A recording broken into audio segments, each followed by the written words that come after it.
Welcome to Healing Highs with Lara, where we talk about the highlights and serendipitous moments of our healing journeys. I'm Lara. Thank you for being with us today. I'm so honored to welcome Amber Padilla. Amber is an incredible tattoo artist who practices Reiki and Theta Healing. Thank you for being here, Amber. Thank you for having me. I'm so excited that you're here. We have so much to talk about, and we always are messaging each other with our synchronicity, serendipitous moments. So I know we'll probably have to do more than one podcast at some point, but for sure. we'll do as much as needs to happen today. I always like to start with the question, how did your healing journey begin? Or when you look back, is there a starting point that you can see that you became really committed to your healing? Yeah, that when you told me about that question, I was like, wait, that's kind of hard because it's kind of always there. But yeah, I think it's a moment where we take it really seriously. Mm-hmm. And so I would say mine really started the first time I did mushrooms. Oh, nice. Yeah, which was in 2019. Okay. And I had this really beautiful experience. I did them in the forest, in a private area with a friend, and just what I experienced, I was I couldn't view the world the same after that. Yeah. And so it started to just shift everything about what I thought I knew. And I was already open-minded to these things and knew about it, but when you experience it, it just hits so differently. Yeah. And so that, I think, was the catalyst to me exploring deeper, diving into more things, reading the books, learning all types of stuff. But then I think I had another serious moment when I did my first chakra course. And then I had what I call a sober ego death. Lovely. Which it wasn't at the time. Right. It was very painful. And I was like, well, what the heck is happening to me? It lasted for a week. Wow. Yeah. And I thought I was crazy. Yes. And this was right before the pandemic happened. It wasn't happening yet, but it was around the corner. And so I'm glad it happened when it did, because it kind of prepared me for the intensity that was coming. Yeah. But yeah, that really shook me up. And then after that, I got really serious about my healing and started making changes in my life about who I'm around, what I'm doing, what my path is, what I'm willing to face as far as my healing goes. And so I'm really grateful for that, as gnarly as that was. I know, because like you said, it wasn't at the time. It's always so just the heaviest challenge to move through. But yes, when you turn around and look back, it's such a gift, and you can move from that in so many ways if you choose, like you did, to make an intentional path forward. Then it can be such a lovely past experience. Yeah, I'm very grateful for it. In that or a moment since then, what is something that you feel was so validating, kind of like a divine moment that helped you, reassured you that what you were doing was the right path? I would say, it's gonna sound so corny, but it's so true. My relationship was actually very validating. Yeah. And because you were just at our wedding. Yeah, I was like, well, and we're 2-3 weeks of you being a newlywed. And yeah, so it's all very fresh right now. But honestly, at the time I started seeing him was when I was facing a lot of really big fears, and I just knew I had to do these things. Yeah. And so in hindsight, and maybe halfway along the journey, I started to realize that, this relationship, this healthy, nurturing, supportive relationship that I really had to work through reminding myself I do deserve, is actually a gift to me for all of the work I've been doing and all the fears I'm facing and all the things I'm healing. And so, it was so hard and it was so messy at the time, all the things I was doing for my healing, but there was this light at the end of this tunnel. And there's nothing better than having healthy relationships in your life, whether it's a partner or friends or with your family. And I do believe that healing leads us to that. Absolutely. I'm getting chills just you talking about it, probably because I know you both so well, and we did just after your wedding, and it was so incredible. So we're still like in the energy of that beautiful day. But I think you're so right that when you're doing the work, it is such a gift, and we do deserve it to be able to be in this up and down of the work, and then have the light, like a person that we can be with that is a nurturing space, because we're like over here doing so much, and it is just nice to have like that levity and support. And same with, because you also offer healing in all of your work, you need to have your home and that stability of nurturing and someone that's creating a safe space for you, because you're out and giving so much to the world. And so much of my healing was, as for all of us, around family.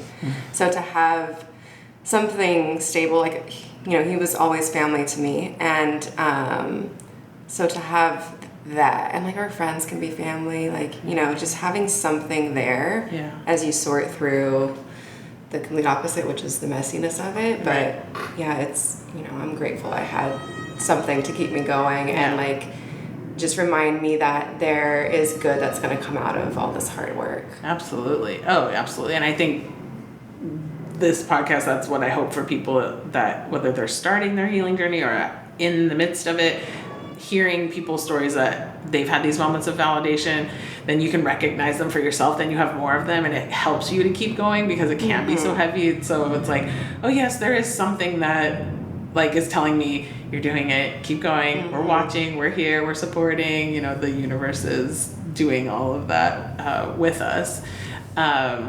Sort of in talking about that, having that person that can create that levity for you. We talked about this, you are a really funny person. And we talk about how like being in the healing world sometimes can feel very serious. And we sort of let go of maybe like some certain types of humor that aren't a good vibration. So then shifting into still being a funny person. It's tricky. It is. I think we did a theta session on this once where I was like, Lara, I'm not funny anymore. I don't know what happened. I used to be hilarious. Actually used to be my coping mechanism was cracking jokes. And now that I'm healing, I'm really boring. And I think it's, like there's certain humors that you let go of. Like, I'm still sarcastic, but I used to be like, sometimes it was kind of mean, and so now I'm like aware. And now the humor is more childlike, which is more fun. I like that. But I think it's holding on to that when you can, in the moments where even if you don't feel like it's funny, it's like, I don't know, how serious is all of this whole life thing anyways? Right. You know? Like, it feels so big and scary at times, but this is such a finite moment in the grand scheme of everything, and so like just make it funny. And I actually learned that in our retreat. I think I told you this, like one of the participants just kept laughing, and there was this part when I was with the medicine, and they were teaching me about shamanism, and we were watching the fire. And then she started busting up laughing. And then a voice told me, they're like, that's shamanism too. You know, like the healing medicine of laughter. And I was like, oh yeah, okay, I need more of that. And I think you're right. I do remember us having a session on this, and that we were like laughing at nothing, really. It was just we were in the energy of laughing, and it just made us keep laughing. And it is shamanism, and it is a way to heal. I love the idea that you can heal not only in suffering and the muckiness, but in the joy and the laughter of things. Can you think of a moment that you could find that was funny in your healing journey when you look back at it? I mean, there's not like one particular moment, but I think I was pretty good at like cracking jokes when I'm crying. And like just keeping it silly even when I'm going through like a hard thing. Like when I got my implants taken out, and I was in a lot of pain because I was like, I'm barely going to take these pain medicines because I can't do a lot. And so but it still didn't stop me from like taking my implants that I kept and like putting them in my pants so my butt looked huge and like showing my friend. So like little things like that where you're like, yeah, I'm in pain and this whole thing kind of sucks right now, but also like look at my huge butt. So it's like little things like that, or like recently when I was getting tattooed in Mexico and it was really painful and I was crying. And I'm like, I know the artist feels bad. Like I would too, because you know, as an empath and a tattoo artist, it's hard to hurt people, even though they want it, and they know that it's part of it. Yeah. And like mid crying, I cracked a joke, and she was cracking up, and I was like, this feels good. Like I'm in pain, but also we're laughing. Yes. Like, what am I gonna do? Yeah. You know, I'm here doing this thing. Yes. Pain and laughter can exist at the same time. So true.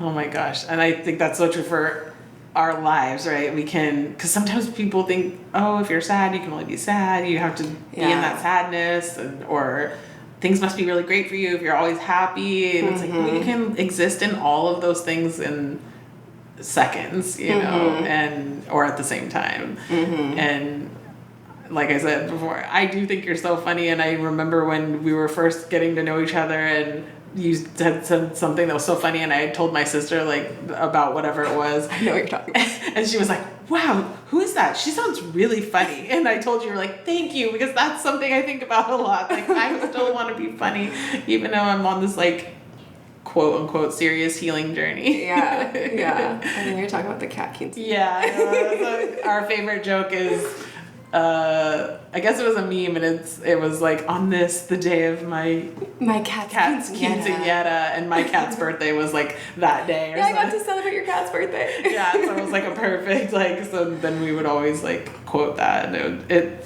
still is hilarious to me. It's sticking. So as a tattoo artist, you are providing healing with that. But then also you have these other modalities too. In general, what made you want to be a healer? I think it was a combination of just my own journey was going to lead me there regardless, but it actually happened because I was tattooing a client and my hands were on his chest, like I was tattooing him in this area, right over the heart. Yeah. And I was just tattooing, we weren't speaking at this moment, and I was thinking about something that happened the day before that was making me happy, and it was kind of, I was like laughing in my head about it, and out of nowhere he's like, I feel really happy all of a sudden. And I was just like kind of taken back, and I looked at where my hands were, and they were right here. Yeah, on his heart. And I was like, oh, and so I just kind of realized I think I transferred that over. He's just receptive and felt it. And so that's what made me realize, like, oh, I should learn Reiki. And so I can be intentional about the fact that I'm touching people for hours on end. And also it taught me a lot about energetic hygiene for myself, which was very, very helpful.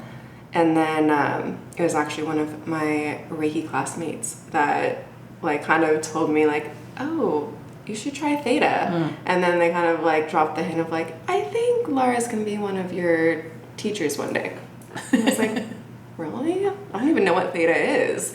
And then I did one session with you, and then after that I was like, okay, let me take the class. And then I was like really into it because I just love how Theta works. I know. It's so in depth and quantum physics, and I'm a nerd about these things. Yeah, I remember you emailing me that. You were like, I just love anything quantum physics, and this sounds like it is. And I was like, oh, you're going to love the class then. Yeah, for sure. Yeah, and it's actually helpful even when I'm tattooing people, because even without taking them into Theta, it's taught me how to ask certain questions in a way that lets them kind of find their way, because tattoo sessions definitely do become therapeutic in the conversation, and I think asking the right questions is really important. Yeah, because we don't want to tell someone they're healing or what it is. We want them to be able to come to it when they're ready and in their own way. So it is nice to have those different ways of framing something for someone and then helping guide them along, especially through something like tattooing, because there's just so much dynamic to a session. Yeah. The artistry of it, the creativity of it, the pain maybe, just so many things. The vulnerability of the person receiving trusting the space, there's just so much communication, boundaries, like it's just full of so many things. Yeah, it's a very interesting, unique kind of ritual, and I don't think everyone goes into it realizing all the components. Yeah. But I think that's why I took it upon myself to like become aware and be as intentional as I can with all of this, because then they get to receive all these different types of benefits from what they're doing. Yeah. Do you have a style that you label your tattooing, or? Kind of. I can't pick just one. And so I do a few, and I do black work, ornamental, a bit of neo-tribal, and geometric. I'm thinking maybe we'll ask you later for some pictures, and then for the video we could put some up so people can see it. But of course we'll have your contact information. They can see your incredible page. What drew you to being a tattoo artist? I think it was a knowing. I've always been good at art, and so I knew I wanted to do something creative. But I didn't really know tattooing existed, because in the city I grew up in, it's kind of more of a town, there's no tattoo shops. Oh. Yeah. And so it wasn't something I like saw. And so it wasn't until those tattoo shows came out when I was in high school and I saw women tattooing, and I was like, oh, that's a thing? Like, I can do that? And I was obsessed with those shows. I would watch every episode, and that's when I made up my mind that this is what I wanted to do.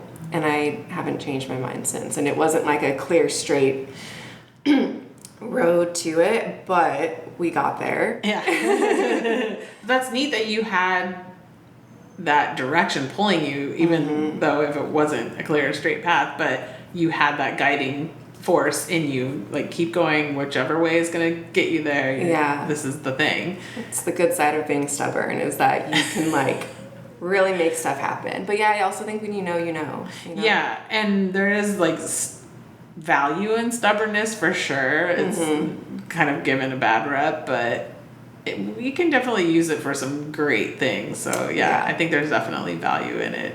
How do you feel your art and being a tattoo artist for others is affected by when you're in your healing? Like when you're doing deep healing work, then how does it kind of translate in your... I think it's harder. Oh, really? Yeah. Interesting. When you're going through something, I think it's hard to be creative. But I think it's like a necessary slowdown, because once you get through whatever you're healing or come on the other side of that, then you have even more creativity or more ideas. Oh, yeah. But when you're in it, it's just really hard because you're just kind of depleted. Right. And like, I think creative energy pulls from the same place as like our like life force energy. And when you're just in deep healing, you just feel like a raisin and don't have much life force to give so true. outwardly. So yeah, I think when I was deep in the most recent part of my healing journey, I kind of was like stepping back a little bit. It was hard for me to work, and it was hard for me to create. And I even had a period where I was like, I don't even know if I should do tattooing. Maybe I should just do healing. And then I remembered, I actually had a mentor remind me that art has been there for me always and will always be there for me.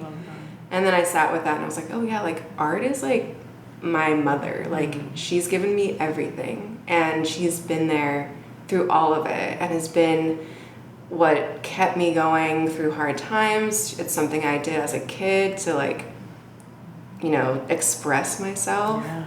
And so then I recommitted my love once I really had this realization about art. And then shortly after that, I kind of changed my style. And now I'm doing something I really, really enjoy, and it's so different from what I was doing before my deep healing journey. So it changed as I changed. Yeah, I love that. And you're so aware of that part of you, that when you are healing, and maybe this isn't the space for you to be holding space for others. So you're really good about being intentional with not taking clients on or a certain client, you know, so that you're making sure that you're honoring their space and their time. And yeah, because it's about them, and it's when your whole world is like in a weird place, it's hard to give someone the attention they need. Yeah, and I love what you said, that art has been like your mother, because creation, women are creating, giving birth, creating life. It's just like it all works beautifully together in that way. Yeah. That if you're in alignment with the creative force, like you are birthing these different moments and energies for yourself and others. How do you feel like your clients like take on the healing that you're offering, whether you're doing tattooing, combining Reiki or Theta or doing all of it? How do you feel like your clients have changed over time with that? Like, I would say my clients, I mean, first of all, my clientele is awesome now, because I do let them know, like, I incorporate Reiki, and I treat this very intentionally, just so they know what to expect and what my process is. So if it, you know, aligns for them, then they can move forward. Right. But it's interesting because I do a lot of large pieces on people. So you'll see people come in and their life is one way, and then 3 months later, when we're, you know, 4 sessions in on something, they've like started going through something. Mm-hmm. You know, they're either changing the way that they're eating, or they're reading different books, trying to be more in tune, or like they're going through a divorce, or like something major is happening in their life. Yeah. And I've seen people go through like breakups and moves and all these things. And so it's such an honor to be on that journey in some small way with them. Yeah. And I do think that a tattoo has some part of that, because I think when whether we know we want to change or it's more subconscious, then we start to change something else in our life. And when you get a tattoo, you're changing your physical permanently. Yeah. So you're letting the universe know, like, I'm either changing and I'm a new person now, or I'm ready to be. Yeah. And so things will happen sometimes. Right. And the image as well, like you're putting the energy and the intention, but the image itself has coded energy and frequencies. So yeah, absolutely. I think all of that makes total sense. What is like your favorite part about what you do? Whether it is the healing aspect, tattoo, all of it together, what's something that's just your favorite part of it? It's hard to pick one favorite, because it's like 50-50 of what it all is to me, which I love the art. Like, I get to draw on people every day. Like, that's so fun to me. Yeah. And it's like I'm designing human suits for them. I love that. I never thought and of that. Like, I swear I come from a planet where we have markings on our body already. And so to me, I'm like, this is how we're supposed to look. I mean, those of us that choose it. Yeah. And because, like, when we get it, we just feel more ourselves. And so I love being creative, but I also really value the intimate, like, one-on-one conversations and relationship that happens, even if it's, you know, like, I have some clients that, like, we really get to know each other, and I think that's super awesome. But it's not going to be like that with everyone. Right. But regardless, it's still this really cool connection that you have with the person that you're spending this time with and performing this ritual on, you know? Absolutely. And so I love the human connection part of it too. Yeah. Yeah. And you're so great at connecting with others. Like, I say that about you. Other people I know that know you say that about you. So it's like a perfect thing for you to love about it. This episode is sponsored by Seva Tea, handcrafted for the conscious soul. Deeply rooted in the ancient wisdom of Ayurveda, each sip, Seva Tea invites you on a sacred journey of self-care, elevating your soul through a mindful practice.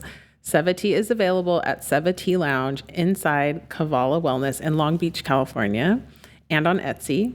Learn more at Seva Tea Lounge on Instagram.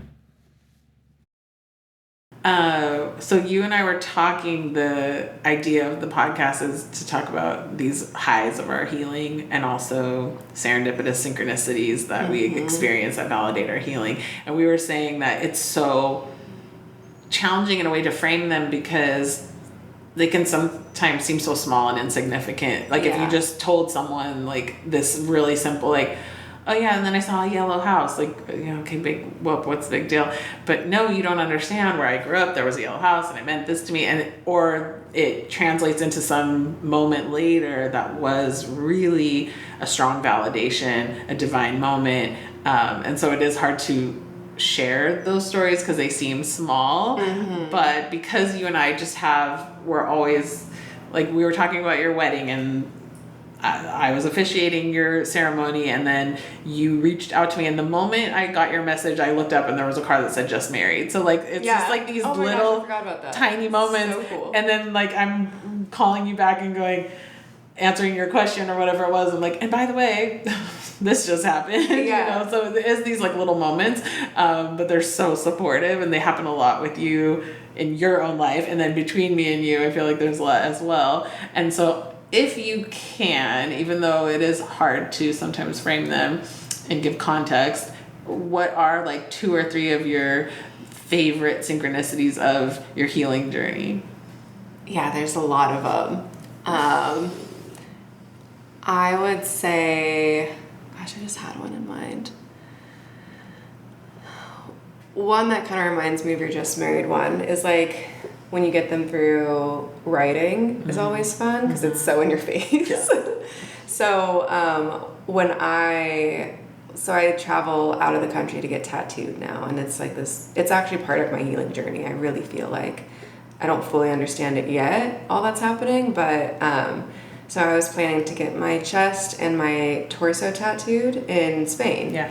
And it was like, I found the people I wanted to do it. I was positive it had to be them. And I planned this trip. And then as I'm on the plane, I'm like, this is a huge thing. Like, going to a different country and I'm going to get this massive tattoo. And it's like multiple days of tattooing. And I'm like, what the heck am I doing? This is kind of a big deal. And I'm just like, okay, this is where we're going to go now. And this is what we're doing because this feels right. Yeah. And I'm like, shit, what am I getting myself into? And so I was kind of just like on the plane, like, oh my God. And I was listening to this meditation playlist just to like calm me down because I hate flying. And I looked down and the song that's playing is called Spain. And I was just like, I'm on the flight, guys. Yes, we are going. I'm still not sure what's happening, but we're going. Yeah. And I was like, what a weird song for a title for a meditation song. Perfect. Yeah. But perfect. Really? Yeah. What a weird. Yeah. But to see that absolutely in that moment. And it is, if someone gets it, you can be like, hey, look, this is crazy, right? And then there's no one who's like, yeah, like a lot of them are so internal that it's like, really it's communication for you from the universe. Exactly. And it's just like, I just look at them and when they happen, I'm like, I hear you. Okay. Yeah. I guess this is what we're supposed to be doing. I feel better now. Thank you. Yeah. But still terrified. Right. But okay, I'm going. So that one's a funny one. Another really cool one was, and this one requires some story. Yeah. So I did a psilocybin ceremony back in early 2020 or mid 2020, before the one that you and I did. Mm-hmm. Well, not you and I, but your retreat. At the retreat. And it was a really wild experience in a great way. But one thing I took from it, I was getting a lot of lessons about the mother and about mother's milk. It was like this theme that was coming up for me, which is a whole nother story in and of itself. Yeah. But I had it in my head ever since then. I was like, oh, I'm going to write a book one day and it's going to be called Mother's Milk. And I've stuck with that since, and it's going to happen. Like, I feel it so strongly. And so this was probably earlier this year. I was at the bank, and my maiden last name is Laban, and the woman I was talking to, she's like, are you Middle Eastern? And I was like, no. She's like, your last name, where is it from? And I'm like, I honestly don't know. I couldn't tell you. And she's like, well, in Arabic it means milk. And I was like, whoa. And I had some like weird qualms with my name. Yeah. And so I was like, oh, that's like, she didn't have to tell me that, but it made me feel so much better about the name I've been carrying with me my whole life, and that, okay, it actually does connect with me. And it's, you know, so much of my journey is about the mother. And so to have this, and she was Egyptian, and so like we love studying that history, and so like hearing that was really validating, and it was just kind of interesting of all the things it could have meant. You know? And I remember at that time you were really moving through some things around your name, and then it was just this perfect person was placed in that moment to go, hey, do you know this? And here, how many years have you been living with this name and never knowing that? 33 years to find that out, or 32 at the time, and I'm like, wow, cool, good timing, right before I changed my name, right? Getting married, but it's being like sealed. Okay, great, now I know. Moving on. So like these synchronicities can be very supportive, but also healing at times. And so that's why I love paying attention to them, because you just never know like when you're gonna need it, you know? Yeah, and I think, like you said, in maybe the beginning of the healing journey and still throughout, you can have huge ones where you're just like, whoa, how did this happen? That was wild. And then other times where it's these little Spain, you know, like, and it is just this little communication with your guides, with the divine, that's like just a little note passed being like, oh, keep going, you're doing a good job. Yeah, like they were definitely more intense in the beginning. Like when they first started, they were like really loud. Like there was one time I saw 11:11 3 times in the span of like an hour. Which you're like, how was it 11:11? Yeah. Because I didn't change the clock on my stove, and like I didn't change my clocks everywhere. Right. Like my phone says one thing, and that's all I'm looking at. So yeah, they were like very, but now they're a little more subtle, but they're actually more personal now. Like I actually know what they're saying to me. Right. Yeah. Interesting. Well, cool. Those are perfect. Did you have any other ones, or? I have to check my list. Go ahead. Yeah. Cause I remember we were talking about it, and we were like, we have so many little ones. Like when you would come to take the Theta Healing class, and somehow you would always be rescuing bees on your way to the class. Oh, you want to get in some bee stuff? And then on your wedding day, I rescued a bee outside of where you were getting married. Oh yeah, the bee thing is just ongoing. Yeah, it's a constant. Yeah. But if you have one more that you think is... We could touch on the bee thing, actually, because that one's just a forever synchronization. Yeah. So like, I would say 6 years ago, I tattooed a bee on my own palm, and it was a joke at first, like beauty's in the eye of the beholder, and I'm holding a bee. Cute. But like also I was very drawn to what bee meant, you know, like it's very much about love and the whole working together and this like symbiotic relationship and like hard work and organization, but for the greater good. And so like over the years, it just got more intense to where now I'm always saving bees. Always. And keep a little jar of honey with me always. You gave a bunch of us little jars of honey. If I ever talk about you, someone goes, is that the one that gave you the jar of honey? Yeah. I love that. So yeah, like when I was getting tattooed in Mexico City recently, there on a part that was very painful, it was 2 women working on me, and so one would work and the other one wasn't, and they would take turns. And so I was just laying on my stomach at this painful spot on the back of my knee, and one of them, she's like, there's a bee flying over your head, and I like look up, I'm like, oh my gosh, there is. Not surprised. How did she get in here? Right. I was just gonna say, we were outside? Like... No, I mean the window was open, but like, you know, usually flies fly in, but not a bee. And it was just flying over me, like, right at this time where I was kind of struggling, and I was like, okay, I needed that. And, like, my best friend Barbara, she goes by Bee.